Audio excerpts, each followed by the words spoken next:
Bonjour, je suis Sébastien Roignan et vous êtes bien sur le guide du photographe de mariage. Et alors, ce ne sera pas une vidéo aujourd'hui, même si là, forcément, c'est une vidéo, vous me voyez. C'est juste que j'ai lancé un podcast. Alors, ce podcast, je vous l'avais dit, je vous l'ai déjà, c'est pas nouveau, hein, je vous en ai déjà parlé. J'ai lancé un podcast en même temps.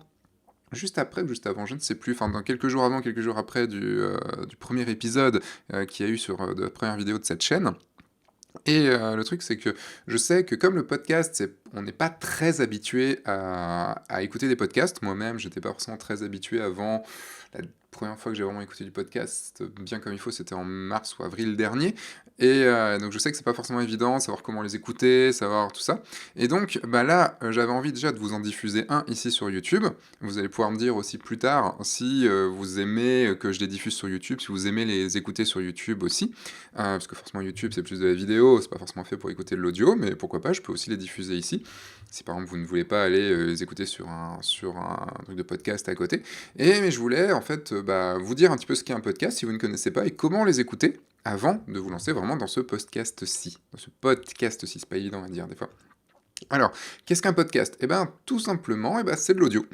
Voilà, c'est juste de l'audio. C'est des formats un peu plus longs, enfin en tout cas pour moi, les miens, c'est un format un peu plus long, puisqu'en moyenne, on est autour de 45-50 minutes quand même, on a des pointes à 1h15. Et en fait, ça me permet d'approfondir les choses que je peux dire sur la chaîne. Ça me permet d'aller plus loin dans des réflexions, de pouvoir discuter avec des personnes, pouvoir aussi faire quelque chose de plus, on va dire, de moins formel, de moins écrit, de juste aller un peu plus en profondeur dans les choses comme je vous disais. Et ce qui est génial en fait avec les podcasts, c'est que vous pouvez les écouter partout. Je te lance des petits regards par là-bas parce que j'ai mon texte par là-bas. Vous pouvez les écouter partout, hein. Ce qui est génial avec le podcast, c'est que je les écoute beaucoup en train de courir, en train de faire du sport, en train d'aller faire mes courses, en train d'être dans la voiture. Enfin, j'écoute énormément de podcasts.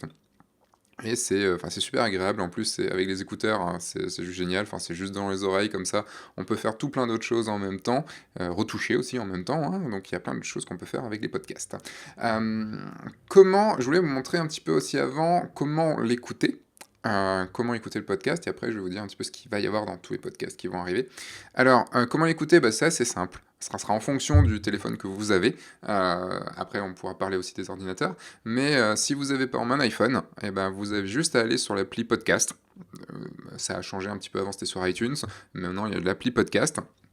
Vous avez juste à aller sur l'appli podcast, vous cherchez le guide du photographe de mariage ou Sébastien Roignan et vous trouvez, vous vous abonnez. Et si vous aimez, vous laissez une petite évaluation parce que c'est super important les évaluations sur iTunes pour que mon podcast monte dans les recherches. Et déjà merci parce que vous êtes déjà 43 à avoir mis une note et ce qui est que du 5 sur 5, donc c'est absolument génial. Merci à vous et encore les petits commentaires en plus, c'est juste génial. Si vous êtes sur Android, vous avez Podcast Addict, vous avez Spotify, vous avez Deezer. Bon, Spotify et Deezer, vous pouvez les avoir aussi sur iOS. Vous avez juste à chercher le guide du photographe de mariage et je vais essayer de les mettre aussi sur d'autres plateformes de podcast. Alors, juste sur Google Podcast, c'est un peu plus compliqué de les mettre, donc je suis en train d'essayer de les mettre dessus, mais il faut un petit peu de temps parce qu'il faut qu'ils les recherchent eux-mêmes et tout. Autre chose, si vous êtes sur ordinateur, vous avez trois solutions pour l'instant. Vous avez Deezer, vous avez Spotify et vous avez le guide du photographe de mariage, le site. Vous allez sur le guide du photographe de mariage.fr/podcast et vous avez tous les podcasts qui sont en ligne. Et pour ceux qui font partie de la communauté Oui je le veux, et je vous rappelle, vous avez un lien dans les commentaires, dans la description. Je peux pas encore mettre de lien par ici parce qu'il faut que j'atteigne les 4000 heures de visionnage avant de pouvoir mettre des liens comme ça vers mon site. Vous pouvez directement aussi les écouter, soit les vidéos ou les podcasts sont mis automatiquement sur la communauté. Vous pouvez me réagir dessus, me laisser des commentaires, des questions et tout ça. Voilà, donc juste ce que maintenant, avant de vous laisser avec le podcast, qu'est-ce que j'y mets dans ces podcasts? Eh bien, dans ces podcasts, il y aura plusieurs formats. Le premier format, c'est un format où je parle, tout simplement. En gros, je prends un sujet et je déroule un petit peu ce sujet. Ça peut être plein de sujets différents, ça peut être aussi bien des coups de gueule, ça peut être des aides pour vous vendre, comment faire des photos, enfin des choses comme ça. Plus des réflexions, évidemment. Le deuxième format, c'est des discussions. Donc, ce sera des discussions avec des amis photographes. Pour l'instant, il y a eu le Turc. J'ai fait 2 podcasts avec le Turc, dont ce podcast-là que vous pourrez écouter juste après que j'ai arrêté de parler. Podcast avec Mickaël Ferrier aussi, qui arrive là ce jeudi. Donc si vous voyez cette vidéo-là quand elle sort ce jeudi, sachez que vous avez un podcast avec Mickaël Ferrier et moi. Et après, il y aura des interviews, autant des interviews de photographes expérimentés en mariage que des interviews de photographes non expérimentés, enfin, ou qui commencent ou qui se l'ont lancé il n'y a pas très longtemps. Moins expérimenté, on va dire.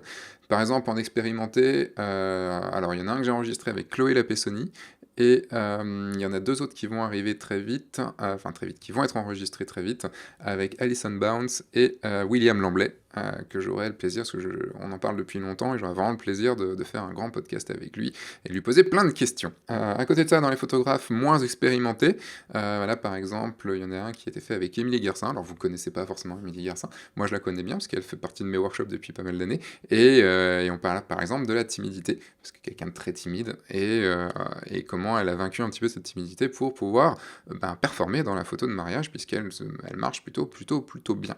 Voilà un petit peu tout ce qu'il y a dans les podcasts. Pour l'instant, je vais voir s'il y a peut-être des formats différents à faire et tout. En tout cas, ça me permet d'aller plus loin, de prendre un peu moins la tête, d'être un peu moins formel que sur le YouTube.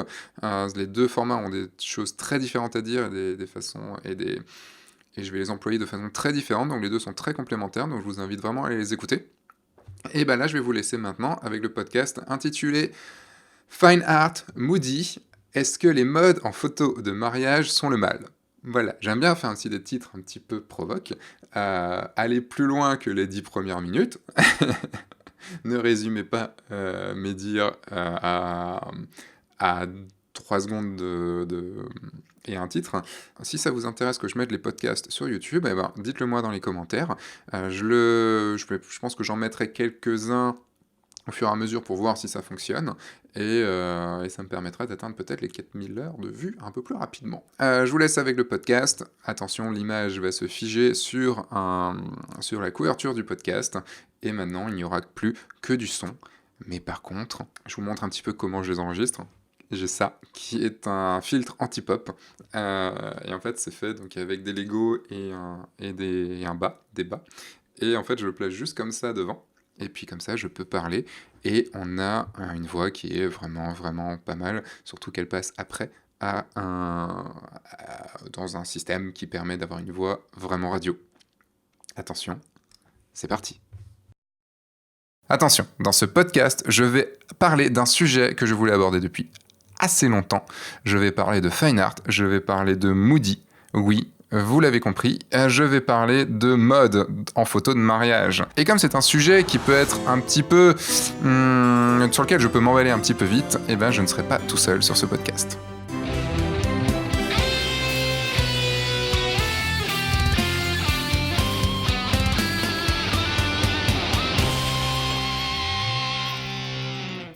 Bonjour, je suis Sébastien Roignan et vous êtes bien sur le guide du photographe de mariage, le podcast qui va vous donner les clés pour prendre votre indépendance et vivre de votre passion, la photo, et plus particulièrement la photo de mariage. Aujourd'hui, je suis en compagnie, et en très bonne compagnie, puisque je suis en compagnie du Turc. Eh bien, bonjour tout le monde. Alors, si vous ne connaissez pas le Turc, je vous invite à écouter son interview que j'ai faite il y a quelques temps.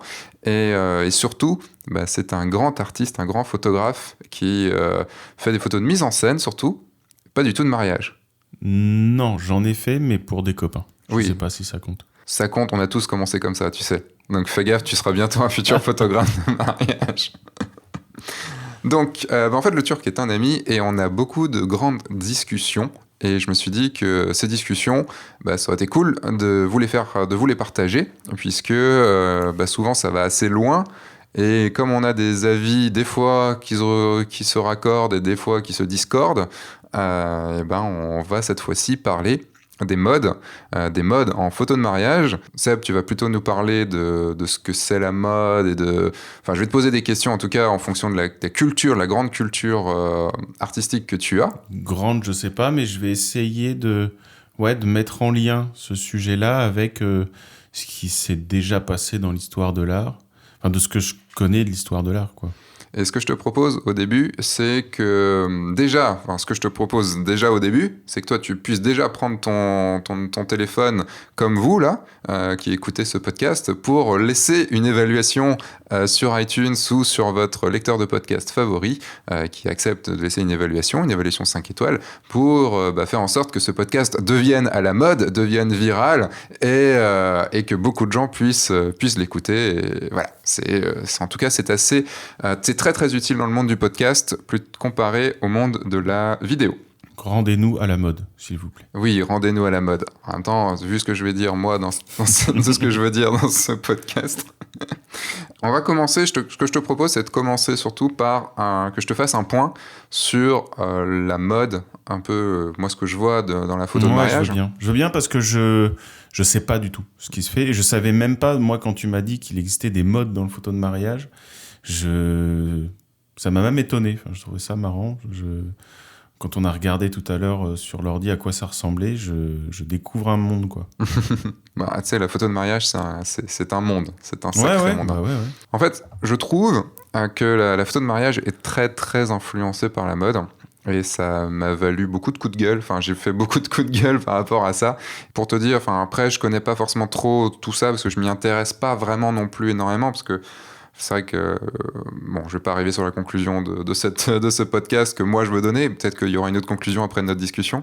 D'un côté, par exemple, il y a quelques années, c'était le fine art. Ce qu'on appelle le fine art. Alors, c'est très différent du fine art que toi tu connais en termes de galerie fine art en artistique, en photo d'art. C'est pas la même appellation, mais oui. J'ai vu à quoi ça ressemblait. Donc, c'est des photos plus lumineuses, souvent un contre-jour. Un ton froid. Plutôt ton froid, tout à fait. Et cette mode a été remplacée. Donc, c'était une mode dans les années 2010, on va dire. Vers 2010, un peu avant peut-être encore. Et ça a été remplacé il y a quelques années par le Moody. Et le Moody, maintenant, c'est marrant parce que c'est totalement l'inverse. Et je pense qu'on reviendra là-dessus. C'est très sombre et très chaud. Enfin, il y a des courants, évidemment, dans le Moody, mais globalement, c'est du sombre chaud. Donc un peu l'inverse. Oui, mais c'est pas étonnant. C'est pas étonnant que ce soit l'inverse. C'est-à-dire que c'est une évolution de mode, c'est soit une amélioration et on pousse les potards de ce qui est déjà présent, ou alors on prend la tangente inverse. On fait notre ado rebelle et on va à l'inverse de ce que... Exactement comme le punk, c'était en réaction au rock symphonique qui trouvait trop bourgeois, avec des gros enregistrements trop chers. Il y a toujours eu ça, oui. Toujours un effet de balance comme ça. Et donc, le truc, c'est que beaucoup de monde, beaucoup de photographes, et sûrement beaucoup de vous qui nous écoutez, suivent les modes et sont très influencés par les modes. Moi, il y a un truc, c'est que moi, de mon côté, évidemment, je dois être un petit peu influencé par les modes, évidemment. Je fais du podcast, le podcast revient à la mode, voilà. Mais globalement, il y a juste à voir comment je suis physiquement, comment je m'habille et tout ça. Je ne suis juste pas à la mode. La mode m'emmerde. Et je dirais même au contraire, je me fais un malin plaisir d'aller contre la mode. Et sur pas mal de points. Et le truc, c'est que c'est un sujet un peu délicat. Parce que de ce que j'ai pu voir à chaque fois que je parlais de ça, forcément, on va toucher à votre travail, vous qui nous écoutez. Enfin, peut-être pas vous qui nous écoutez, mais en tout cas, beaucoup de personnes. Sachez juste qu'on va pas y toucher de façon méchante, parce que c'est pas du tout le cas. Et puis, au contraire, on veut un vrai débat là-dessus entre nous. Ah oui, non, c'est clair. Voilà. Mais je sais que ça peut vous toucher, surtout si vous ne savez pas trop quel style vous avez pourquoi vous faites tout ça. Sachez juste que écoutez ce podcast jusqu'au bout, écoutez toutes les infos, écoutez tous les avis. Et vous pourrez venir me casser la gueule. À moi, pas au Turc, parce que déjà, il fait de la boxe thaï, donc faites attention. J'ai encore des courbatures. Mais surtout, c'est moi surtout qui amène ce... Non, puis sachant qu'il faut se déculpabiliser aussi un peu, c'est-à-dire que c'est pas parce que... Enfin, une carrière artistique, même si j'aime pas trop le mot de carrière, mais un parcours artistique, c'est long. Et donc, il y a forcément des moments où on est dans l'imitation, un peu trop, et c'est pas grave, parce que ça fera partie de toute façon de votre cheminement. Et à un moment donné, oui, on a été tenté par une mode, et puis c'est pas grave. c'est pas grave. Et puis mais l'essentiel, c'est que si vous êtes en train d'écouter ça, c'est que finalement, vous avez quand même un peu envie d'en savoir plus, et donc vous êtes apte à la remise en question. Et un dernier point sur ce qu'est l'état, en fait, un petit peu de la photo de mariage en ce moment, c'est qu'il y a l'avènement, évidemment, des réseaux sociaux. Enfin, ça fait quand même pas mal de temps, hein, mais les réseaux sociaux, on va dire que c'est pour ça qu'en fait, j'ai du mal à revenir avant le fine art, puisqu'avant le fine art, il n'y avait pas vraiment les réseaux sociaux. Donc, il n'y avait pas forcément de mode, tu vois. C'était moins marqué. Et puis, on n'était pas non plus, on était au balbutiement vraiment du numérique. Ouais, non, puis il faut quand même dire un truc qui est hallucinant. C'est même avant 2010, c'était quoi la photo de mariage dans les années 90 ? C'était rien du tout. En tout cas, il y avait des très bons photographes de mariage, mais l'ensemble... En fait, on est parti d'un métier plus d'artisan. Oui, c'était ça, c'était un artisan en fait. Il avait à faire des beaux portraits et puis... On est passé d'artisan à artiste. Ouais, en fait. Complètement, ouais. Et c'est marrant parce que c'est aussi beaucoup de sujets sur ces podcasts du guide du photographe de mariage. Mais avant, les artisans, ils étaient formés à avoir leur entreprise, mais pas forcément à faire les photos de mariage. Et nous, on se forme plus à faire des photos de mariage, mais pas à gérer notre entreprise. Ouais, c'est clair. Ouais. Ce qui est un peu différent. Ouais. Et donc, les réseaux sociaux, de plus en plus, que ce soit Facebook, les groupes Facebook, Instagram et tout, il y a beaucoup de groupes sur la photo de mariage. Alors évidemment, on reçoit les modes un peu quelques années en retard des États-Unis. Donc, j'ai pas été voir ce qu'il y a en ce moment aux États-Unis, mais c'est sûrement ce qui va arriver d'ici 2-3 ans en France. Il n'y a pas de modes qui viennent d'Europe, quoi. Enfin, il n'y a pas de truc... Il y a eu un peu des Russes, mais enfin, pas... Je te dis, mais je suis pas forcément un gros spécialiste de ça, donc... mais ça vient beaucoup des États-Unis, encore très influencé par les États-Unis, même s'il y a des très bons photographes de mariage qui viennent maintenant d'Europe de l'Est, d'Amérique du Sud. Voilà, ça se développe vraiment beaucoup. Mais on peut aussi, tu vois, voir des courants photographiques, enfin des modes photographiques. C'est moins la mode, c'est plus un truc qui perdure. C'est par exemple le style photojournalistique en photo de mariage, donc le style qu'on pourrait appeler, toi tu vois pas trop ce que c'est, mais style Fearless Photographer, qui est un site en gros c'est un espèce d'annuaire de photographes de mariage, mais il y a aussi c'est un des concours les plus difficiles, qui donne des prix en fait à des photos de mariage. D'accord. Et c'est un style très journalistique, avec des noirs et blancs très appuyés, avec un truc... Même ça va encore sur le côté, on prend tel type de photos, des photos très fun ou très émotionnelles. Voilà, il y a plein de courants, comme il y a aussi V6 Reportage, comme il y a la WPPJ. Voilà, c'est les concours aussi forment des styles, parce que c'est la personne qui a créé le concours est dans un certain style. Oui. Et donc voilà, et les problèmes des réseaux sociaux pour moi, c'est que ces groupes sont très fermés entre eux. C'est-à-dire que si tu arrives sur un groupe en ayant un style différent, tu vas te faire laminer la gueule, tu vas pas te faire accueillir. Et donc c'est un côté très formatage. Et les gens qui sont sur ces groupes, forcément ils vont se formater en fait. Tu vois, Mais c'est des groupes qui se forment autour d'un style, autour d'une esthétique. Oui, par exemple, moi, le groupe vraiment, que je connais, non, parce que j'y suis, mais j'y suis pas vraiment. Mais par exemple, il y a le groupe Résonance qui a été plutôt fait sur le Moody, tu vois. D'accord. En tout cas, le créateur, c'est quelqu'un qui fait du Moody. Et forcément, le 98 ou 99% des gens qui sont dans ce groupe, qui comptent un millier de photographes, c'est du Moody qu'ils font. Ok, d'accord. Mais est-ce qu'ils se rendent compte que passer 2 ans, ça n'aura plus aucun sens, on va y arriver. Okay. Ça, on va y arriver. C'est plutôt, moi, la question, c'est est-ce qu'on peut se rendre compte, quand on est dans une bulle comme ça, de tout ce qu'il y a autour, tu vois, des autres styles qu'il y a, pas mode, mais des autres styles qu'il y a. Parce qu'une mode, par définition, il peut y en avoir qu'une, à un moment précis, quoi. Donc voilà, ça, c'est un petit peu le point que je voulais te faire. Ouais, l'état des lieux. L'état des lieux, en tout cas, l'état des lieux que je vois. Ok. Voilà. Et là, c'est les questions que je voulais te poser. C'est, on est arrivé sur, d'abord, c'est quoi la mode ? C'est, en gros, qu'est-ce que pour toi, c'est quoi la définition de la mode, d'une mode ? En ce qui concerne, en tout cas, les disciplines artistiques, si on doit découper un temps artistique, c'est-à-dire une période, on va les découper en tranches de plus en plus fines. Donc, en très grosses tranches, il y a des grands courants, voilà. Même si c'est un peu arbitraire, par exemple, en art, de parler de Renaissance, classique, romantique, post-romantisme, etc. Et au sein de ces trucs-là, il y a encore des espèces de micro, des plus petits courants, c'est-à-dire des choses qui font les charnières entre différents mouvements. Et puis à l'intérieur de ça, il y a encore des choses plus petites.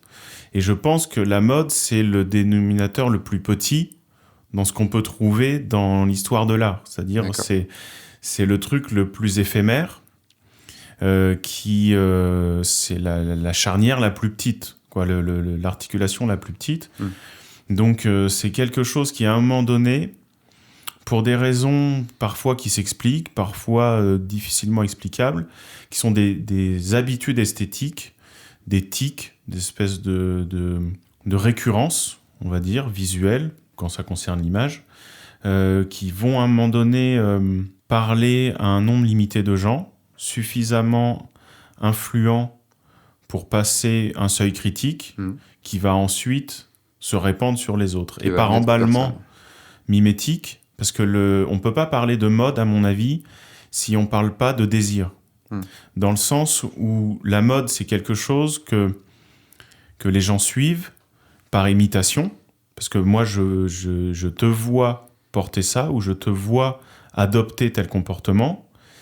Et en fait, le désir, moi j'ai un auteur là-dessus qui est René Girard, qui a beaucoup écrit là-dessus, et le désir est forcément mimétique, dans le sens où mon désir n'est pas autonome, il vient jamais du ciel, et il m'est rarement propre. Tu veux dire qu'on désire quelque chose uniquement parce que quelqu'un d'autre le désire aussi, ou quelqu'un d'autre a la même chose, quoi. Exactement. Et donc la mode, c'est un peu ça, c'est-à-dire qu'il y a une espèce d'emballement mimétique qui fait qu'à un moment donné, quelque chose est tellement désiré qu'elle en devient encore plus désirable, et plus elle est désirable, plus elle est désirée, et ça monte. C'est pour ça que les modes, d'ailleurs, retombent aussi vite qu'elles sont montées, parce qu'une fois que l'emballement mimétique est crevé, je pense qu'il atteint un espèce de paroxysme, à la suite duquel tout ne peut faire que dégonfler, quoi. Et laisser la place à une nouvelle mode. Et laisser mode. passer à quelque chose qui, effectivement, possède les vertus qu'il avait il y a quelques années, c'est-à-dire des vertus d'étonnement, je pense, des vertus de fraîcheur. Ouais, c'est comme le fait d'aller contre, que le Moody allait contre le fine art. Voilà, complètement. Donc, c'est des cycles, comme ça, mais il faut avoir cette notion de désir. Il ne faut pas oublier qu'on n'est pas autonome dans cette mode-là. Et ce qui est logique en même temps, parce qu'on est des animaux sociaux, et que nous conforter à des modes, c'est nous faire accepter. Ça, il faut vraiment C'est pour ça qu'il faut déculpabiliser. Je parlais tout à l'heure de déculpabiliser, c'est-à-dire que c'est logique qu'on adopte des modes.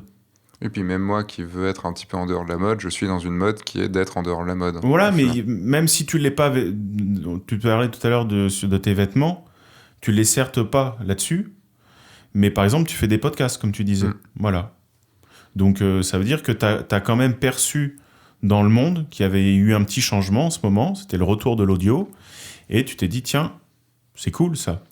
Voilà. En fait, ça, après, ça a été réfléchi, tu vois, c'est aussi... Il y a eu une envie, mais bien sûr. Mais ça a été aussi réfléchi, et ça, on reviendra aussi là-dessus, après, ça a été réfléchi, mais d'un point de vue marketing aussi. Tu vois bien sûr. Et je pense que j'embrasse cette mode, mais pour du marketing. Il y a du plaisir, évidemment, il y a un énorme plaisir. Mais en fait, dans ce qu'on découvre de la mode, il y a des bonnes choses à prendre. Parce que généralement, si le groupe l'a adopté, c'est qu'il avait des avantages. C'est obligé. Une mode est à un moment donné, tout comportement qu'adopte un groupe, s'il l'adopte, c'est qu'il comporte des avantages pour le groupe. À un moment donné. Le truc, c'est que moi, j'ai toujours... je sais que en podcast, je me suis dit que je pouvais lâcher un peu plus les choses, un peu plus qu'en vidéo, et voilà, je peux poser plus des coups de gueule, ou un peu plus choquer, mais même si je vais pas choquer, faut pas non plus aller sur les mots, mais sur des mots trop hauts. Mais je me suis toujours dit, tu vois, un peu comme... Alors, je sais que c'est un autre sujet, mais on va pas l'aborder du tout, mais pour moi, un petit peu comme les religions, qui était pour moi un espèce de prêt-à-penser, prêt-à-croire. Si t'es toi-même, tu n'étais pas forcément capable de toi-même voir, enfin, les règles de la vie et tout ça, puisque pour moi, les religions, c'est des règles de la vie. Ça y est, là, c'est bon, là, je me suis mis une grosse partie de la communauté, c'est bon. En fait, est-ce que les modes, c'est aussi un espèce de prêt à créer? C'est-à-dire que voilà, je suis les modes en termes de vêtements, et tout simplement parce qu'en fait, c'est des gens qui ont réfléchi aussi à ça et qui ont instauré ces modes-là. Et en fait, je vais juste suivre la mode, et donc du coup, j'aurai pas à réfléchir à ce que je vais mettre pour m'habiller bien comme il faut maintenant, pour que les autres, pour pouvoir être accepté des autres. Donc, est-ce qu'en photo de mariage, par exemple, je vais suivre la mode juste parce que j'ai la flemme de créer mon propre style? Bah après, je pense, ça dépend déjà comment tu te places. En tant que consommateur, c'est-à-dire en tant que client, que tu aies envie d'une mode, à la limite, c'est logique. C'est-à-dire que moi, si demain je me marie et que je vois qu'en ce moment, le Moody est à la mode, par exemple, c'est assez logique que je vais vouloir ça parce que j'y connais rien et qu'à ce moment-là, le prêt-à-penser me rend service. Parce que je suis pas photographe, j'ai pas réfléchi à ce que c'est une bonne photo de mariage. Je vois ça, ça me plaît, et je vais le commander. Juste une question. Est-ce que toi, tu parles de quelqu'un de lambda qui connaît pas la photo, ou de toi? Même de moi et de lambda. Parce que toi, tu connais quand même un peu le... Ouais, mais... moi, même si j'étais... même moi, là, je serais content d'avoir un truc qui est à peu près à la mode. Enfin, c'est pas... Et ça te gênerait pas que plus tard, ces photos soient datées de ce moment-là? Là, on en vient à quelque chose du mariage. Un mariage est forcément daté. Et je pense que c'est pour ça aussi que les photos de mariage sont très soumises à la mode. C'est que les mariés eux-mêmes sont soumis à la mode. Et que c'est eux qui font vraiment le marché. Dans le sens où une photo... Vous pouvez pas faire de photos de mariage en dehors des mariages. Donc en fait, votre production évolue pile en fonction de la demande. Donc, et le mariage, il n'y a rien de plus instantané. C'est un instantané de vie dans un couple. Donc ils vont organiser leur fête exactement comme ils vont vous demander les photos de mariage. Donc dans un an après, ils vous auraient demandé un autre style de photo de toute façon. Et comme ils auraient invité d'autres amis, comme elle se serait acheté une robe différente, etc. Ou organisé un buffet différent, etc. Donc c'est pour ça que la photo de mode est, à mon avis, très soumise. La photo de mariage est très soumise aux modes parce que c'est un instantané très évolutif, très lié en plus à l'affectif des gens, etc. Donc, Est-ce que tu voudrais dire par là que dans ce cas-là, tout le monde voudrait ce style-là? C'est-à-dire? Je sais pas, dans ce que je vois, et moi, de la façon, enfin on reviendra dessus, mais la façon dont je me vends, au contraire, moi je me vends sur des photos qui resteront dans le temps, c'est-à-dire qui ne se démoderont pas. Tu vois, sur un style photographique qui ne se démodera pas. Et parce que je considère que pour moi, les plus belles photos qu'il y ait, en tout cas en termes de reportage, en termes de mariage et tout, c'est j'ai vu des très belles photos des années 30, des années 20, et des photos que je trouve encore très actuelles, tu vois. Et en aucun cas, à part avec le style vestimentaire des gens, et la coupe de cheveux et tout ça, en aucun cas on pourrait se dire ouais, c'est une photo, cette photo-là a été prise en telle année ou en telle année, puisqu'elle est, elle n'a pas un style particulier comme tu vois des photos des années 70. Après, est-ce qu'on a le retour suffisant pour, en tant que client, avoir des regrets sur le fait que notre photo, que les photos qu'on a commandées pour notre mariage soient datées? Est-ce que, je sais pas, est-ce qu'on t'a déjà eu des retours, toi, sur le fait que des gens aient fait faire un style de photo, et en se disant, putain, si j'avais su, j'aurais pas fait ce style. Mais ces gens-là, c'est des gens qui sont devenus photographes derrière, qui sont devenus photographes de mariage et qui ont commencé à réfléchir à ce qu'était une photo et ce qu'était une bonne photo. Et alors j'entends beaucoup de gens dire putain merde, j'avais des photos de mariage pourries à l'époque et tout, ou alors c'est vraiment stylé années 80 ou années 90, vraiment, là vraiment j'ai des photos, je peux plus les voir maintenant quoi, parce que c'est passé de mode et je ne peux plus les voir. Et même j'ai dans mes stagiaires, j'ai des gens qui disent évidemment, comme moi j'aime pas les modes et que je suis pas fan du tout du Moody par exemple, forcément dans mes cours, j'explique aussi tout ça. Un petit peu. Mais je vais vous expliquer aussi un petit peu là, juste après, le pourquoi du comment. Que le Moody, j'ai rien contre le Moody en tant que tel. Hein, Oui, c'est pas l'esthétique du Moody. C'est plutôt pourquoi on l'utilise. Ouais. Mais j'ai dans mes stagiaires qui me font des retours des fois de mariés qui disent bah là, par contre, on veut pas les photos. Enfin, ce qui nous a plu chez vous, c'est que vous faites pas les photos sombres et les photos sombres alors, en mariage. Qui veut dire les photos Moody, ils savent pas le mot, tu vois. Mais y a ça, ou alors, bah, moi je te dis dans mon discours, et ça se retrouve toujours, enfin mes futurs mariés acquiescent toujours là-dessus, c'est bah, je veux des photos qui tiennent dans le temps et qui soient pas datées. Et c'est ce qu'on veut. Mais aussi, le truc, c'est que j'ai une clientèle qui est plutôt éduquée sur la photo, tu vois, pour qui c'est important. Ouais. Et je pense qu'il y a ça aussi, c'est une différence dans la clientèle. Mais je pense que c'est dans l'autre sens, c'est-à-dire que tu as une clientèle comme ça parce que tu as des photos intemporelles. Tout à fait. Donc c'est que tu t'es choisi au final ta clientèle.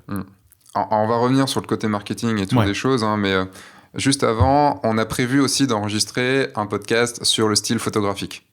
Donc, mais je ne voyais pas juste faire ce podcast-ci sur les modes sans parler quand même un tout petit peu du style photographique. On va y revenir évidemment plus en longueur parce que le style, il y a beaucoup à dire. Il y a des heures et des heures et des heures de discussion dessus.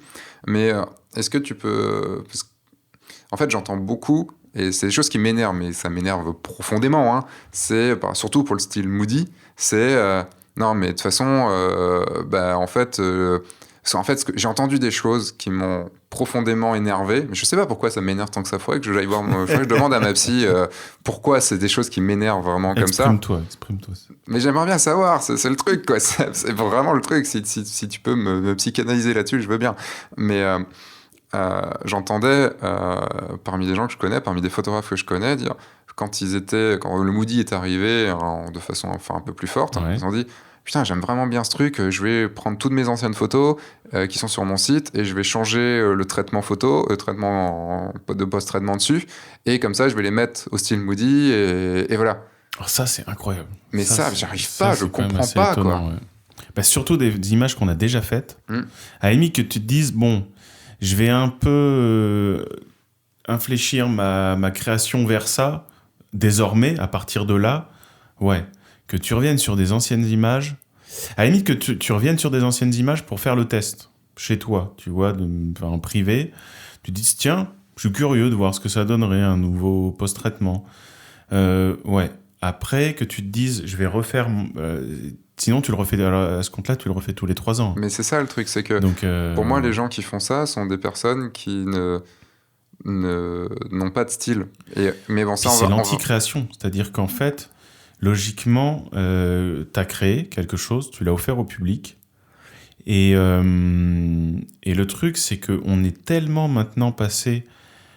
Enfin, on a un rapport au temps qui est tellement de l'instantané qu'on voudrait que le passé récent... Enfin, nos photos jaunissent à une vitesse hallucinante. C'est-à-dire qu'il faudrait rafraîchir tout le temps ce qu'on a fait. Et on a du mal à inscrire des choses lentement dans le temps. Alors que je suis convaincu que ça continue. C'est juste notre rapport à nous, mental, notre rapport au temps qui a changé. Parce que je pense pas que les choses évoluent beaucoup plus vite. C'est juste qu'on a l'impression qu'elles évoluent plus vite. Et c'est aussi parce qu'on a un retour plus immédiat sur les micro-modes. Voilà. Mais au final, c'est juste... on perçoit juste un tout petit peu plus les variations, les petites variations, ouais. des modes. Mais il n'y en a pas plus qu'avant. Oui, parce que je te parlais des micro-modes, enfin, on va revenir sur le style, mais je te parlais des micro-modes dans le Moody, enfin, ça en devient même, enfin, j'en rigolais même à un moment, tiens, cette semaine, c'est la mode du gros barbu avec sa nana à moitié à poil dans la baignoire. Non, maintenant, c'est la mode de tiens, la nana qui fonce vers son mec et qui lui saute dans les bras, lui, il la prend dans ses bras et elle remonte ses pieds en arrière. Enfin, il y a des micro-modes comme ça, et c'est hallucinant, t'en vois une passer, et d'un coup, t'en vois 200, quoi. Mais ce qui est sûr, c'est que c'est totalement absurde de vouloir rafraîchir son travail passé. D'une part, c'est stérile. Artistiquement, c'est complètement stérile. parce que, enfin, déjà comme si un style c'était juste C'est ça, du c'est sur ça que je veux post-traitement. venir. Ouais. C'est sur ça que je veux venir. Mais en plus, c'est-à-dire que c'est l'impossibilité d'évoluer. Parce qu'en fait, à vouloir évoluer tous les 2 ans, et en plus à vouloir faire évoluer ce qui a déjà été fait, ça s'appelle... tu crois que tu marches, mais en fait, tu es sur un tapis roulant dans une salle de sport. C'est-à-dire que tu t'épuises, mais tu n'as pas fait 1 mètre. Donc, et une œuvre, ou même un travail, un parcours, ça se fait en posant des pierres, les unes par-dessus les autres. Parce que si, en fait, tu poses une pierre, t'enlèves, t'en remets une, enfin, tu vas jamais construire quelque chose. La pièce, là, la pierre que j'ai mis tout en fait, en je vais dessous, la refaire. je peux la refaire. Non, c'est-à-dire que si tu veux progresser, quelle que soit la pierre que tu as mise, c'est ta base. T'imagines si à Chambord, il se disait, tiens, je vais prendre ça. la pierre d'en bas. Le truc qui tient tout, là, je le vois pas comme ça. Non, en fait, c'est pas en pierre c'est pas en granit que je vais le faire, mais c'est en autre... Non, mais c'est comme Ou ça. même, t'imagines, tu sais, le mec, il a fait Chambord. Je sais pas, enfin, tu me disais combien de dizaines, voire centaines d'années pour le faire. Et à la fin, imaginons un truc que quelqu'un a mis 50, 60 ans à faire. Il va se dire, putain, mais en fait, j'ai choisi cette pierre blanche, mais en fait, en ce moment, la mode, c'est plus la pierre marron. Ouais, non, mais allez, maintenant, je la fais en marron, maintenant. Bah non, mais c'est pas impossible. Non, c'est mais impossible. Du coup, c'est ce que t'as dit à un moment, le style. Pour beaucoup de gens, la patte graphique, le style, c'est aussi, enfin, on va revenir là-dessus dans le prochain podcast, mais pour beaucoup de gens, c'est juste, ça se passe sur Lightroom ou sur Photoshop. Alors que non, quoi. Non, enfin, la photo, la photo de mariage, ça reste de la photo. Donc, le post-traitement, c'est un des outils que vous avez à votre disposition. Pour s'exprimer, mais c'est juste un outil, quoi. C'est un outil parmi d'autres, et c'est sans doute même, si on devait les classer... Le moins important. Peut-être le moins important au final, quoi. Est-ce qu'on pourrait dire que le style, j'ai envie de dire que le style arrivait, enfin le style commençait directement dans ton lit, quand tu dors. C'est-à-dire ? Bah que en fait, on pourrait dire, mais alors c'est quoi le style si c'est pas le post-traitement ? Bah c'est la prise de vue. Alors, c'est quoi ? C'est l'éclairage. Mais je pense que c'est la manière, effectivement, c'est la manière dont tu arrives sur le shoot. Tu crois ? C'est. Moi, j'irais même avant encore. Bah ouais, même avant. C'est-à-dire, c'est qui tu es. Après, il n'y a pas de style à proprement. C'est-à-dire que ton style à toi, il va évoluer, ça c'est sûr. C'est sûr. Parce que déjà, tu n'arrives pas avec un style direct. Et si dans 20 ans, tu regardes tes images, tu vas t'apercevoir qu'il a changé. Mais je pense qu'il y a par exemple, il y a une fidélité à soi-même à avoir. Ça, c'est sûr. Oui, on ne change pas du tout au tout en disant, bah, tiens, parce que je le vois même en... Imaginons que je faisais du portrait, je suis passé à la photo de mariage, ou à la mise en scène, ou à la photo de nu en extérieur. Bah, je garde quand même... Enfin, il y a un dénominateur commun qui est moi. Et même s'il y a des petites pattes graphiques qui peuvent être un petit peu changeantes entre les différents styles, parce que le but de mon image n'est pas la même et ce que je veux faire passer n'est pas la même. Donc l'outil, post-traitement, éclairage, prise de vue change. Ouais. Mais le fond reste le même, tu vois. Le fond, enfin, il évolue avec mon âge, avec ce que je pense et tout ça, mais ton style va plutôt évoluer parce que toi-même, en tant qu'être humain, tu évolues, tu deviens une personne pas différente, mais une personne qui a évolué, qui a appris des choses, qui a fait des choix, qui a vécu des choses. C'est le seul moyen d'avoir une œuvre intéressante. Et puis, pour en revenir tout à l'heure sur la personne qui voulait changer les photos qu'il venait de faire, et le pire, c'est se priver d'un probable succès a posteriori.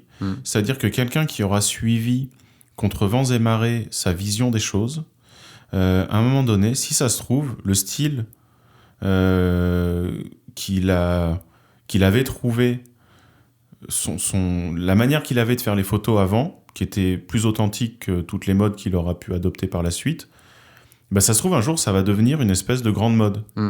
Et ce qu'on-là, il les aura changés, alors que ces images-là, maintenant, avec un peu de recul, peut-être quelques mois, peut-être quelques années, vous dites putain, ça c'est cool comme photo. Exactement comme on trouve cool les photos faites à l'appareil photo jetable, alors qu'à un moment donné c'était trop laid, plus personne en voulait. Et maintenant, ça le fait. Et suivre son style et sa propre mode Et l'affirmer, c'est aussi s'offrir la chance qu'un jour, on se dise, putain, mais lui, il avait compris que ça, c'était cool. Et il est resté là-dessus, en plus. Donc... C'est ça, en fait, le style, c'est un truc, je pense que plus, on y reviendra aussi d'un point de vue marketing, mais plus on le travaille, plus on m'a dit un jour, en voyant mes portraits, ma galerie de portraits en noir et blanc serré, que j'étais un obsessionnel. Et pour moi, c'est la définition du style. Le style se veut obsessionnel parce que tu vas toujours le travailler,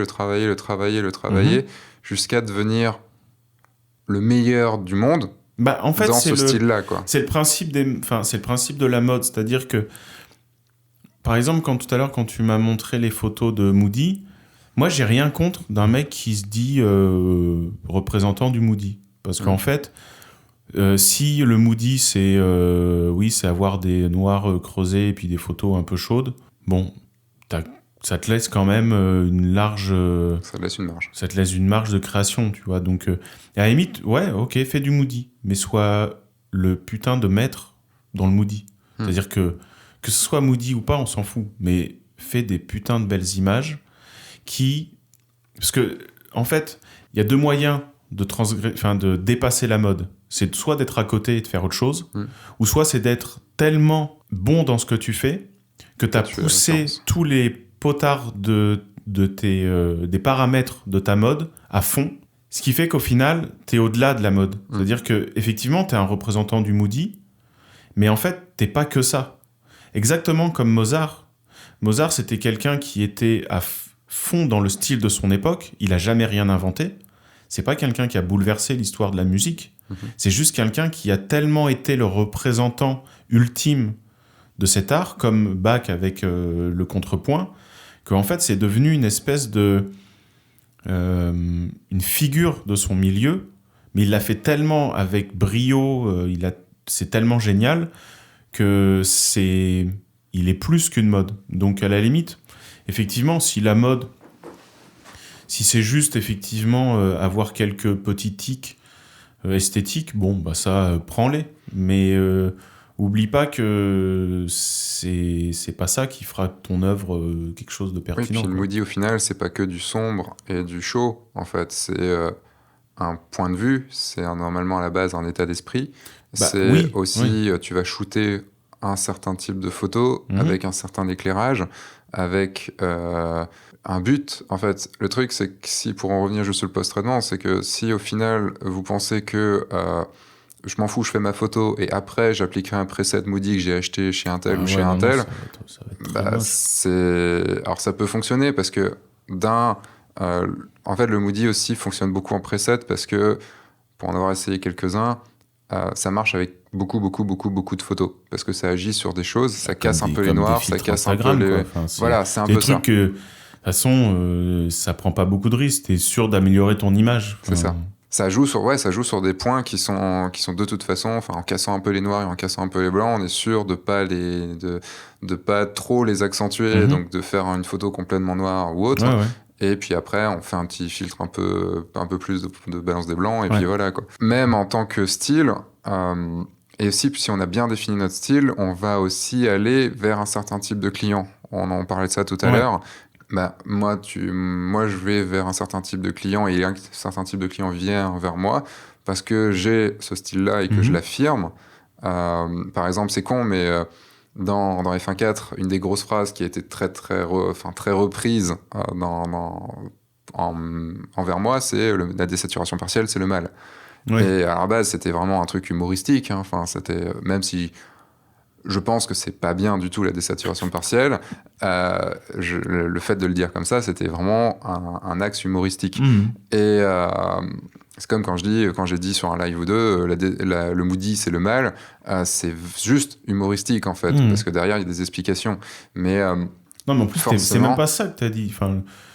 T'as rien contre l'esthétique Moody. Non, j'ai rien, absolument c'est rien. C'est juste que je vais revenir là-dessus. Voilà, l'état d'esprit qui pousse les gens à l'adopter de manière systématique, non réfléchie. Mais le truc, c'est que en m'affirmant, par exemple, sur le coup de la désaturation partielle, ben, j'ai des gens qui, évidemment, ne sont pas du tout d'accord avec moi, et je reçois des mails très régulièrement là-dessus. Je crois que c'est l'une de mes vidéos les plus vues, et en même temps, une de mes vidéos les plus hatées, les plus détestées.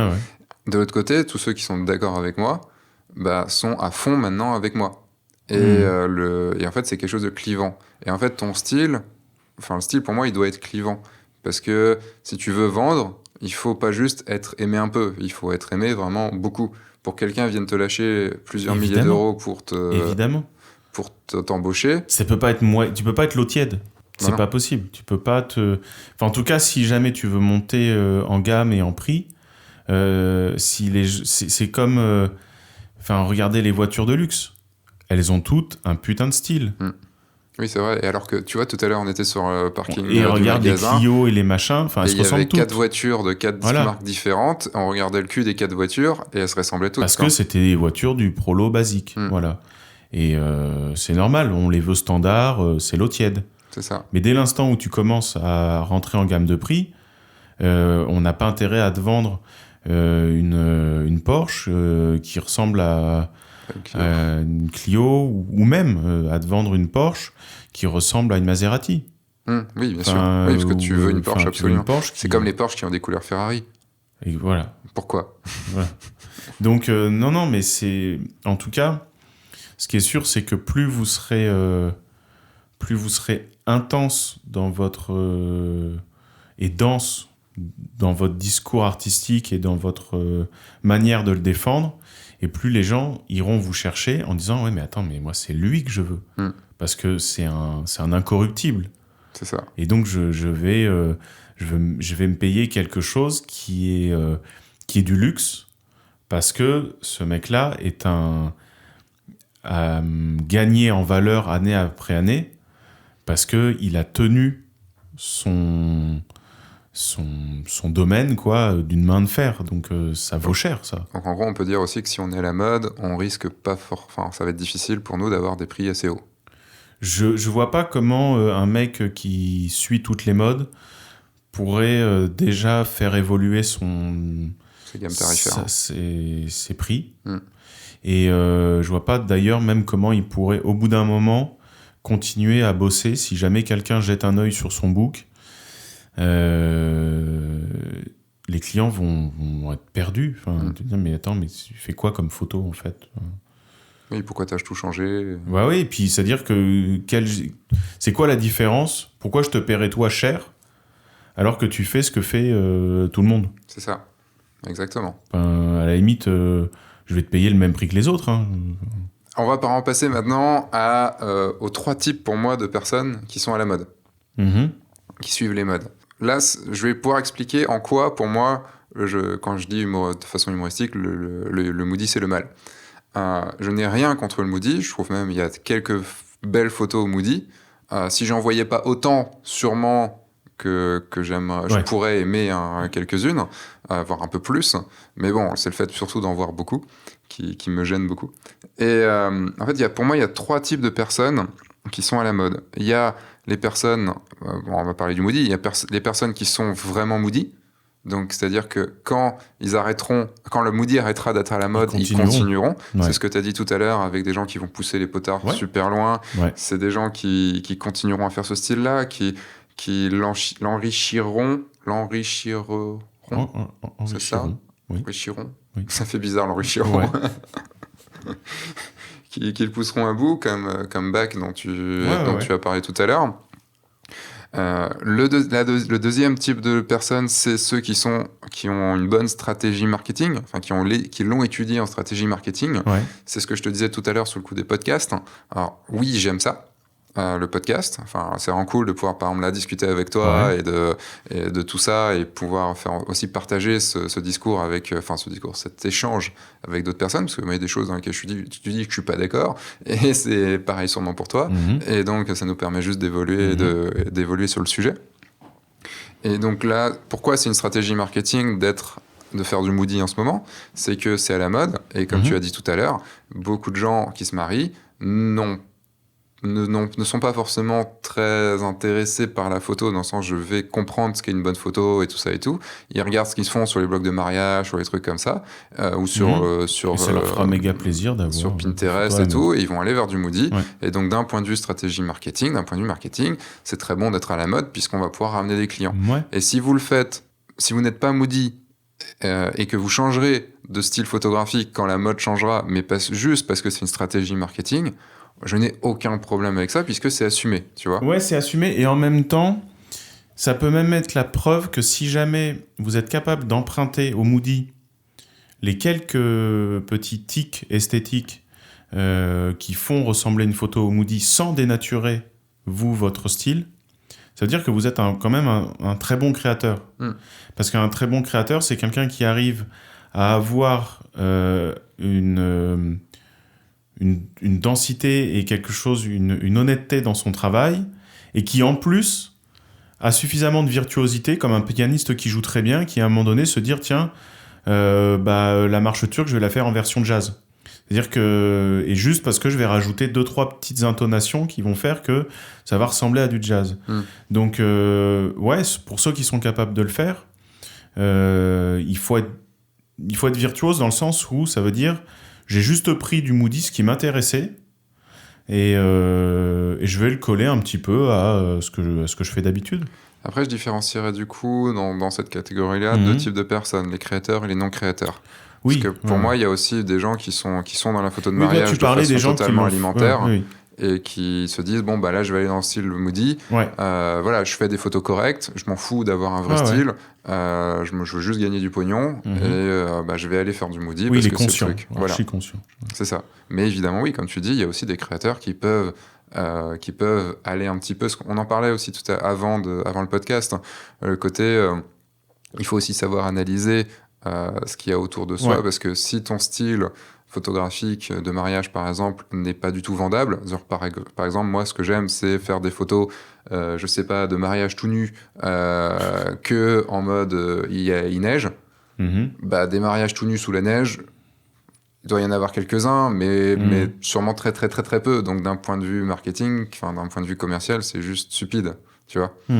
Et si je m'entête dans ce style-là, j'aurais beau être le meilleur dans les photographes de mariage nus t'es obligé de réfléchir un peu au concret des choses. Voilà. Et le troisième style de personne, donc c'est vraiment là le style de personne sur lequel je veux insister, parce que c'est vraiment pour moi c'est ce qui t'agace le plus. Alors ça m'agace, mais sans m'agacer. Il y a beaucoup de choses qui m'agacent, tu vois, dans la vie. Mais alors ça m'agace un peu, mais c'est là où je trouve que il faut se poser. Moi, ce que j'aimerais plus, c'est amener ces gens-là à se poser des questions et à prendre du recul sur la question d'après, sur le point d'après. Mais en gros, donc ce que j'appelle le suiveur. Oui, c'est qu'il il pense que ça vient de lui. Il pense qu'il est autonome. En fait, c'est la troisième personne, c'est la personne, comme on disait au début, qui pense être autonome dans son désir. C'est-à-dire qu'il il se pense être maître de ce qu'il trouve beau, alors qu'en fait, il est juste dans le mimétisme qui le rassure. C'est quoi le beau ? C'est quoi le beau ? Donc, il est à fond dans le mimétisme pur, qui lui fait croire effectivement dans l'autonomie de son désir, c'est-à-dire ça vient de moi, je trouve ça beau. Quelque part, il est pas conscient qu'il est pris dans un flot commun. C'est ça, en fait. C'est le problème, c'est que souvent, ces gens-là sont très actifs sur les réseaux sociaux. Parce que le truc, c'est qu'en tant que photographe, on est souvent très isolé. Faut savoir que... Alors, j'ai pas la statistique exacte, mais je pense que ça doit être plus de 95%, sûrement 99%, comme j'ai pu le dire dans une autre vidéo, dans notre podcast. 99% des gens, des photographes de mariage, n'ont pas fait d'école de photo de mariage, tout simplement parce qu'il n'existe pas d'école de photo de mariage. Au mieux, c'est des formations comme je peux donner, ou des workshops, mais il n'y a pas d'école. Le truc, c'est que c'est des personnes qui, comme elles se sentent aussi... elles ont été peut-être un peu isolées, tu vois, dans leur vie, parce qu'ils faisaient un boulot à côté. Tiens, j'ai l'envie de faire la photo. Alors même si la photo est un des métiers préférés des Français, ah quoi, tu veux devenir photographe ? Mais tu veux pas faire un vrai métier ? Enfin, tu vois, à chaque fois sur un mariage, vous avez un vrai métier à côté ? Bah oui, photographe. Et il y a ce truc, donc on est isolé, et donc on a besoin d'aller vers les autres, et d'aller vers les Mais autres. de l'approbation des autres. Et rentrer dans une mode, c'est le meilleur moyen d'être... Alors il y a de ça, oui, il y a de ça, mais du coup on va sur les réseaux sociaux, on va sur des groupes, et on y en prend forcément la teneur du groupe, et on va c'est aussi pour ça que moi j'aime pas les groupes, que ce soit des groupes Facebook ou des groupes tout court de gens, c'est que on se conforte. Mince, j'ai pas le mot. On devient une espèce de métamorphe, quoi. On se conforme. On se moule dans Oui, on s'adapte. Mais ça, comme je disais, c'est une réaction logique. C'est une réaction logique. Et après, je pense que tu as bien fait de différencier ces trois types de personnes. Types de personnes. Mais la différence, elle se fait vraiment sur est-ce que je suis conscient ou non de ça, d'avoir été happé par ce truc, quoi. Manipulé un petit peu. Manipuler non, mais que j'ai que j'ai comblé une faiblesse de confiance en moi par une attitude mimétique. C'est-à-dire, je me suis mis à ressembler à ceux qui fonctionnaient, même si c'était pas moi. Tout simplement pour être accepté d'eux. C'est exactement comme quelqu'un qui se met à fumer alors qu'il n'a pas envie, pour être accepté par une bande qui fume. Ouais. Voilà. C'est exactement la même manière. Tu veux dire qu'on pourrait mettre sur les photos Moody, attention, le Moody tue, attention, le Moody donne le cancer. Non, c'est de l'humour, hein. C'est juste pour ceux qui aiment le Moody, c'est de l'humour.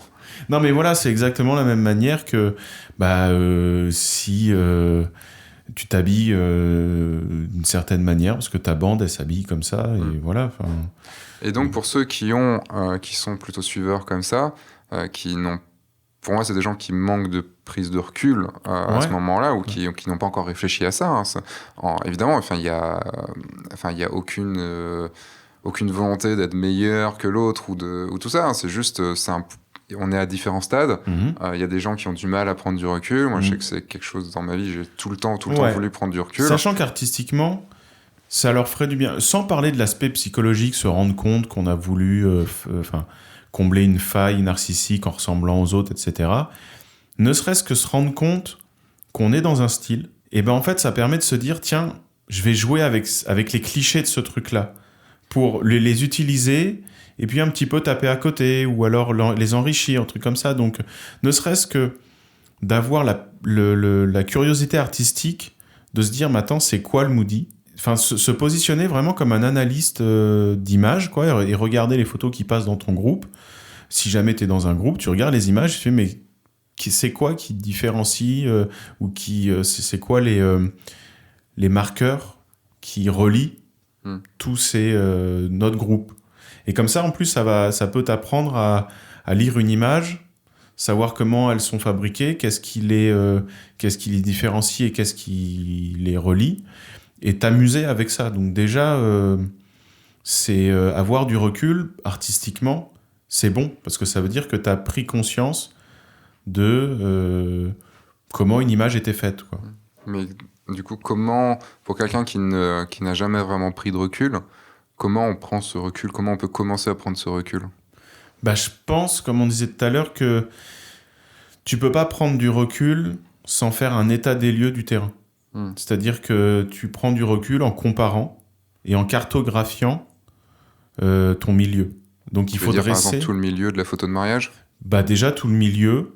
En allant voir les différents styles. En allant voir les différents styles. En sortant de la bulle, en fait. En sortant de sa bulle, et en faisant vraiment une carte géographique, mentale, artistique. C'est-à-dire de se dire, même dans les époques, et en fait, vraiment, c'est pour ça que la culture artistique compte quand même quand tu es créateur. C'est-à-dire que ça te donne déjà un recul sur toi-même. Tu sais dans quoi tu t'inscris. Parce que c'est quand même... je trouve ça... C'est possible de créer honnêtement sans être totalement conscient de ce qu'on fait. Mais d'une part, c'est beaucoup plus drôle parce que tu t'amuses à jouer avec les outils que tu utilises. Tu te dis, tiens, je vais faire une photo dans ce genre-là. Parce que ça m'amuse, quoi. Ça permet de... À la manière d'eux, quoi. À la manière d'eux. C'est drôle et en même temps un petit peu en détournant, quoi. Y a plein... Comme Tarantino, il fait. Tarantino, c'est un mec qui a recyclé plein de trucs parce qu'il a une cartographie cinématographique des années 60 jusqu'à 90 qui est énorme. Donc ce qui lui permet de faire ce cinéma complètement déjanté et en même temps à la fois nouveau et en même temps en puisant dans des trucs qui ont 30 ou 40 ans, quoi. Et ça, il n'y a que la culture qui permet. Et ça, vraiment, pour avoir du recul sur ce qu'on fait, t'es obligé de passer par là. C'est-à-dire, il faut connaître dans quoi on s'inscrit, qui sont les grands de ton époque, et comment ça se fait que ils facturent 10 fois plus que toi. Non, t'es obligé de passer par là. Donc, ouais, faut sortir de sa bulle, aller voir, et se faire mal aussi. Et aussi, changer, en fait, sortir de sa zone de confort. Moi, il y a un truc que je conseille tout le temps, c'est d'arrêter les réseaux sociaux. Et, au moins les réduire à mort. Et il faut se... Je sais pas, après, je sais pas si ça peut s'appliquer vraiment à la photo de mariage, mais moi, j'ai tendance à dire que créer, c'est capter un signal. Je sais pas d'où il t'arrive. Après, si t'es croyant, tu crois qu'il t'arrive de là-haut. Ou... En tout cas, t'as capté un truc. De la borne Wi-Fi, peut-être. La borne Wi-Fi, peut-être, ou la 5G, on ne sait pas, on va voir. Mais ce qui est sûr, c'est qu'il y a quelque chose qui t'arrive et qu'à un moment donné, t'auras pas le choix que de te concentrer sur ce signal-là. À un moment donné, il faudra couper tous les autres interférences pour retransmettre ce signal aux autres le plus fidèlement possible. Et à un moment donné, il faut arrêter. Tu te coupes du reste. Et tu crées. Et après, tu iras peut-être t'enrichir, te repasser en mode consommateur. Oui, parce qu'en fait, il est difficile de... à la fois consommateur et à la fois producteur. C'est ça. C'est très compliqué. Oui, parce que là, c'est marrant, tu vois, on est en train d'enregistrer ce podcast. Et en fait, il y a un truc qui me frustre un peu. C'est que, alors oui, on parle bien et tout, mais on n'a pas la déconne qu'on a, les accès de rigolade qu'on a quand on est en train de discuter comme ça. Bon, peut-être, je pense aussi parce qu'on est devant un micro et qu'il y a des choses qu'on se dit non, on va pas pouvoir dire, ou des réactions, et peut-être possible parce qu'on a un petit peu parlé de ce sujet-là avant, donc il n'y a pas forcément un gros étonnement à chaque fois et tout. Mais tu vois, je suis frustré parce que je me dis, putain, j'ai écouté des podcasts, tu vois, en arrivant ici avant-hier.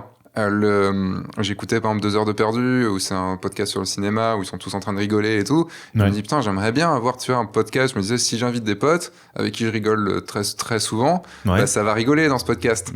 Et là, on n'a même pas encore rigolé, quoi. C'est chiant, quoi. C'est vrai. On n'est pas parti dans une grosse déconne comme on peut le faire, et voilà. Et je suis en train de me comparer, en fait, à eux, ou à d'autres podcasts. Et je pense que si on faisait que rigoler, je serais en train de me dire, putain, mais j'entends des podcasts qui sont sérieux. Exactement. Et comme je suis consommateur en même temps, je suis vachement influencé. C'est trop immédiat. C'est-à-dire que, en fait, c'est bien d'ingurgiter des trucs, mais à un moment donné, si tu veux que ta production soit personnelle, il faut que les choses, tu vois, un peu comme une eau qui va s'infiltrer dans la roche et qui au final va prendre des sels minéraux, des machins, des trucs. Et ben là, c'est pareil. C'est-à-dire que je pense que il y a un moment donné où tu vas consommer, et c'est pour ça d'ailleurs qu'un artiste, il est souvent lié avec ce qu'il a consommé dans son enfance, c'est-à-dire la drogue, la cocaïne, tout ça. Voilà. Donc ça moi, c'est c'était tout le... Toi, t'as consommé quelle drogue quand t'étais enfant? Club Dorothée, essentiellement. Voilà, des trucs comme ça, des trucs à la con. Non, mais ce que je veux dire, c'est que il faut que le signal ait eu le temps de s'infuser en toi, comme ça que une fois que tu vas le recracher, il va être tout imprégné de ton histoire. Donc effectivement, comme tu disais, je viens d'entendre un truc, putain, j'ai envie de faire la même chose parce que c'était drôle. Parce que j'ai adoré, quoi. Oui, mais à la limite...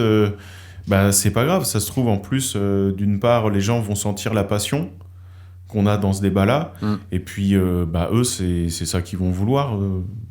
Oui, et puis au final, est-ce que ça sert vraiment de se comparer, puisque on en revient au sujet un petit peu de ce podcast, c'est quand même... là, je fais le podcast tel que... Alors, est-ce que c'est tel que j'ai vraiment envie de le faire, ou tel qui se fait? Parce que t'auras beau, par exemple, être quelqu'un qui a beaucoup d'humour dans la vie et tout, si ça se trouve, quand tu parles, là on parle d'un sujet qui est un peu sérieux quand même, et il est un peu formalisé parce qu'on est sur un podcast, hein, et on est obligé de parler, là, vous voyez, je suis obligé de parler proche du micro, parce que si je commence à faire ça et tout, bah là, forcément, là, vous entendez plus rien et tout, donc le fait juste de se rapprocher du micro et devoir parler comme ça, de pas bouger, par exemple, ton chien, il peut pas venir parce que sinon ça va faire du bruit. Le truc, c'est qu'à la limite, il vaut mieux que tes podcasts, au final, au bout du 10e, deviennent drôles, parce que t'auras pris de l'aisance, que vouloir, au début, les faire artificiellement drôles, pour obéir à une mode immédiate, et ça va se sentir que... Est-ce que dans ce cas-là, pour revenir juste sur le sujet de la photo de mariage, est-ce que dans ce cas-là, c'est un truc aussi, on parlait de prise de recul et tout, mais c'est qu'au début on copie, au début on va dans la mode, parce que comme ça on n'y connaît pas grand-chose, on doit apprendre et tout ça, et puis quand on a commencé à maîtriser un peu mieux, on va pouvoir... plus agir sur des choses on va savoir là comment amener un peu d'humour, comment amener tel truc. En fait c'est normal qu'au début t'aies envie d'emprunter un chemin un peu plus éclairé, donc tu vas emprunter un truc sur lequel l'imitation au moins te permet de mettre quelques repères sur la route, et ensuite tu peux te permettre de te perdre, mais je dirais que logiquement, même quand tu es dans une phase d'imitation, si tu as été suffisamment honnête, même ça, ce sera quand même différent de ce que tu as vu. C'est-à-dire que logiquement, si tu es un vrai photographe, tu pourras pas recracher le truc tel quel. Oui, c'est pas possible. On va dire que tu auras alors je vais pas parler d'une espèce d'honnêteté, mais je vais parler d'une obligation de ton cerveau. Tu pourras même pas faire autrement. C'est-à-dire que moi, au début, quand j'ai commencé la photo, c'était avec mon patron, il me disait, tiens, on va refaire une photo de Sodec. Voilà. Et oui, ça ressemblait à Sodec. Mais il y a un truc qui faisait que j'arrivais pas à faire du Sodec. C'est normal. Je suis pas Sodec. Ah bon ? Donc, bon, d'accord. Et là, tu sais, t'enlèves son masque à la mission impossible. Tu sais. Donc voilà, donc effectivement, après... tu peux le faire, je sais pas à quoi il ressemble, Sodec. Donc... Je sais pas. Je suis beaucoup plus beau. D'accord. Donc le truc, c'est que on parle aussi, c'est-à-dire que, moi je parle dans le cadre où en fait on est un vrai créateur. Mais je pense que si on a ce débat-là aussi, c'est parce qu'il y a beaucoup trop de photographes, à vrai dire, quoi. C'est pour ça que... Et les modes permettent, en plus, et là c'est l'instant méchant, ça permet à plein de gens sans talent et sans véritable densité, tu vois, quelqu'un qui arrive avec une vraie volonté de dire quelque chose, ça leur permet de prendre la parole à pas cher, quoi. Et puis de prendre cette petite part de marché, quoi. Aussi, en plus de se faire un petit billet au passage. En fait, moi j'ai absolument rien contre ces gens-là. Je parlais tout à l'heure des stratégies marketing et tout, des personnes qui vont dans le truc. Non, mais le plus triste, c'est quand tu te mets à avoir des prétentions artistiques avec ça. C'est ça. Là, tu te dis, bon, quelqu'un qui est assez malin pour avoir flairé le truc en se disant, bon, on peut se faire des sous sans trop avoir de talent. Lui, il a au moins un talent. Ouais, c'est d'avoir flairé le truc, d'avoir flairé ça et de pouvoir le reproduire de manière rentable et de pérenniser là-dessus. Que quelqu'un qui en plus se dit, croit redécouvrir l'Amérique 200 ans après, bon, là tu te dis ouais non c'est pas possible. Mais on peut revenir à part Miro qui en fait, je t'avais expliqué hier, Miro c'est la boîte qui ubérise un peu la photo. Elle l'a fait sur la photo immobilière, c'est-à-dire qu'on est même sur un débat sur à qui appartiennent les photos. Parce que normalement, une photo appartient à celui qui l'a prise.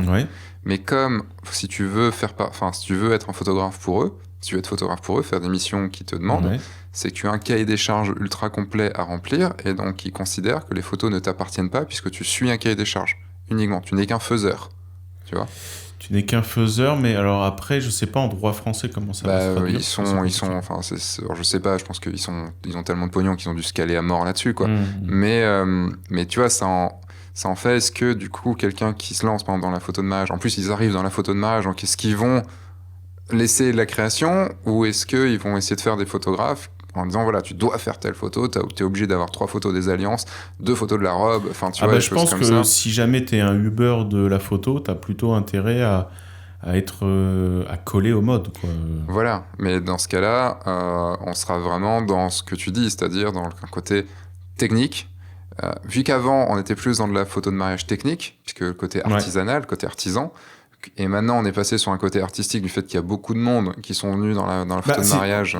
Faut pas oublier qu'on a pu se concentrer sur le style et l'artistique, parce que la technique était... Oui, était plus facile. Et donc, est-ce qu'il va pas y avoir un split, en fait, une séparation des photographes de mariage entre des photographes techniques qui vont suivre un cahier des charges, qui vont suivre qui feront des images esthétiques. Toutes les nouvelles technologies, c'est-à-dire qu'en fait, la plus-value, ce qui se vendra cher, ce qui continuera à se vendre cher, c'est ce que ne peut pas faire une machine. C'est-à-dire ce dont on parlait tout à l'heure.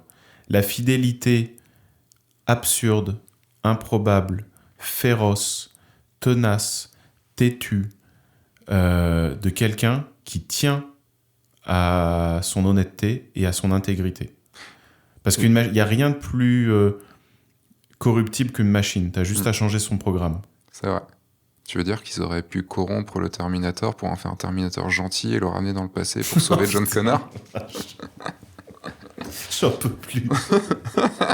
Je sais pas, Dark Fate n'est pas encore sorti, donc sûrement il sera sorti quand ce podcast sortira et on saura si c'est une merde ou si c'est enfin un bon film. Mais Schwarzenegger, s'il te plaît. T'es en train de faire bugger mon cerveau, j'arrive plus à réfléchir. Voilà, mais j'aime bien, tu vois, cette fin de podcast. On revient sur notre vraie relation, quoi. Mais c'est marrant parce qu'on est arrivé sur le dernier point sans faire de transition. En gros, je l'avais intitulé, c'est pourquoi il ne faut pas être à la mode. Et là, tu viens d'y répondre, en fait. C'est parce que être à la mode. Voilà, être à la mode, c'est se ressembler aux autres. Donc, les clients vont peut-être arriver vers ça, mais vont nous choisir pour notre prix. Donc, ça va être très difficile. Sur le long terme. C'est ça. Et sur le long terme, alors oui, c'est peut-être plus compliqué au début. Faut pas être con non plus d'un point de vue stratégie marketing, parce que bien sûr, je répète, si vous voulez faire des photos de gens tout nus, de mariage tout nus dans la neige, il n'y a pas de marché pour ça. Non, mais à la limite, tu peux le faire à côté. Oui, mais il y a pas. Si tu dis je ne fais que ça, tu vois, je suis après, bête faut pas et con. s'étonner de mourir de faim. C'est ça. Voilà. Et de froid. Mais le truc, c'est que sur le long terme, moi je peux le voir. Je me suis ultra spécialisé. Ouais. Je propose des prestations qui vont bien au-delà de juste faire des photos de mariage, ce qui justifie énormément mon prix, assez élevé. Et je n'ai aucune personne qui... Et au contraire, un truc encore qui m'est arrivé, tu vois, il y a 3 ou 4 jours quand j'avais un rendez-vous. Le rendez-vous s'est pas finalisé parce que le budget était pas assez conséquent pour ce qu'ils voulaient. Mais ils m'ont dit à la fin, putain, tu nous fais chier parce qu'avec tout ce que tu nous as dit, c'est toi qu'on veut, quoi. Mais oui. Mais on a juste pas le budget pour. De la même manière, c'est marrant que tu parles de ça, parce que je bénis tous les jours le fait d'avoir été aussi têtu dans des années importantes, tu vois. Et en fait, tous les jours, je me rends compte à quel point ça paye parce qu'il y a eu une mode burlesque qui est passée. T'aurais pu devenir mainstream ? J'aurais pu devenir mainstream. Non, mais je veux dire, j'aurais pu, à un moment donné, me dire... je vais quand même changer parce que, bon, déjà, il y a des gens qui commencent à faire les mêmes photos que moi ou alors le burlesque revient un peu à la mode et puis voilà. Et en fait, j'ai pas pu dévier, donc en fait, c'est même pas une volonté, mais je suis content de pas avoir pu dévier. C'est pas possible pour toi, quoi. Disons que c'est ce qui va, au final, déjà me permettre une vraie évolution. Parce que je suis pas évoluer, ça veut pas dire changer de sens comme une girouette. Ça veut dire gravir une colline, une montagne, voilà, petit à petit, quoi. Et tous les jours, je me dis, putain, heureusement que cette ligne a été tenue, parce que de plus en plus de gens vont le voir, sont en train de le voir et en train de m'identifier comme ça, en me disant, putain, mais il faut quand même qu'on lui écrive un article à ce mec, parce que, bon, ça fait 10 ans qu'il est là, et c'était pas une mode, quoi. C'était... il y tient à son truc, quoi. Il y tient à son truc, et il l'a exploré pour de vrai. Pas pour faire comme tout le monde à ce moment-là, mais parce que c'était pour lui un vrai investissement. Après, ce que je te propose, ça, c'est que plutôt du côté du style photographique, donc on pourra plutôt l'aborder sur l'autre podcast. Je pense qu'on a abordé déjà plein de choses et je pense que ça suffit parce que ça fait déjà quand même 1h10 qu'on... Ah ouais? Ouais, c'est 1h08 là, j'ai 1h08. Hein. Donc ça fait quasiment plus d'1 heure vous nous écoutez. Donc si vous êtes encore là, bravo. Hein. Bravo. Donc c'est que c'était intéressant. Donc vous pouvez laisser une évaluation 5 étoiles sur iTunes avec un petit mot gentil. Hein. Et toujours placer la petite évaluation, tu vois. Il faut que ce podcast soit à la mode. Et on va arriver sur la rubrique de fin. Ouais. La rubrique de fin, c'est de vous proposer quelque chose qui pour nous est important, que ce soit un film à voir, que ce soit un livre à lire, que ce soit un truc à apprendre, que ce soit un outil, que ce soit n'importe quoi, un truc qui va vous être utile, en tout cas qui nous a été utile dans notre vie de photographe, de créateur ou d'artisan, ou d'entrepreneur. Je te laisse la primeur de ton sujet. Ouais, comme j'ai la chance d'avoir je sais qu'on va refaire un podcast. Je vais commencer par l'essentiel et après dans mes autres recommandations, j'affinerai. Mais le premier on en truc, fera d'autres après. Hein. Ok, plus qu'un. Donc le premier truc, ce serait quand même de se voir le film Amadeus de Miloš Forman. Juste parce que, si on me pose la question qu'est-ce qui a changé ta vie et ta vision du monde, ce film. Ah ouais. Ouais, vraiment. C'est-à-dire que je pense que je crée à cause de ce film. Que mon institut de CM1 nous avait montré à l'école. En CM1 Ouais, en CM1, en plusieurs parties. Ce film m'a traumatisé parce qu'on a affaire à... raconte pas la fin, je l'ai pas vu. Mais j'irai le voir avant la sortie Mozart, de ce podcast. Merde. Il fait de la musique ? Ouais, mais il a le temps de faire un dernier album. Moi, tu sais, le seul truc que je sais sur Amadeus, c'est l'acteur dans Last Action Hero, Tom Hulce. le pas gentil, enfin le flic pas gentil. Il y a Danny Madigan qui dit à Schwarzy, non mais tu peux pas lui faire confiance, il a tué Amadeus. Ah oui, c'est l'acteur, c'est Murray Abraham. Oui, c'est ça, qui a une vraie gueule. Oui, enfin, ne serait-ce que pour le jeu des acteurs. Déjà, l'excellence du film, parce que c'est un film où tout respire l'excellence. Et ensuite, juste parce que c'est une version romancée de la vie de Mozart, on est d'accord. Mais c'est surtout, pour moi, la vision d'un... C'est quoi créer un artiste qui ne peut rien faire d'autre qu'être honnête. Ouais. Et à voir, vraiment. Je vais le choper. Je vais aller le voir. Je vais le trouver. Je vais le regarder. Alors moi, ma suggestion, mon conseil de ce podcast de cette semaine, c'est un plugin. Alors sur Chrome, alors je ne sais pas s'il existe sur les autres, mais je pense que oui. C'est un plugin qui va vous aider à vous désintoxiquer des réseaux sociaux, enfin en tout cas surtout de Facebook. Et ça s'appelle Newsfeed Eradicator. Et si vous l'installez, quand vous aurez iré sur votre Facebook, vous ne verrez plus rien sur votre feed. C'est-à-dire que vous aurez juste une petite phrase. Là, pour l'instant, moi, ce que je vois là sur mon sur mon Facebook, tu peux le constater, Seb, il n'y a rien. Il y a juste une petite phrase. Alors, évidemment, j'ai accès à mes groupes, aux autres personnes et tout, mais sur le feed, je vois rien.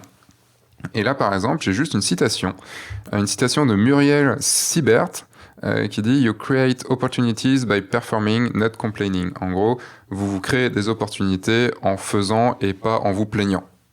En gros, enfin avec une traduction. C'est déjà mieux d'avoir ça qu'un feed, un mur. Ouais, que des chats, des trucs de chats et puis des photos de Moody, quoi. C'est pas mal ça. Ouais. T'imagines des photos de chats Moody. Voilà, donc ça, j'espère que, je vous le conseille vraiment, vraiment, vraiment.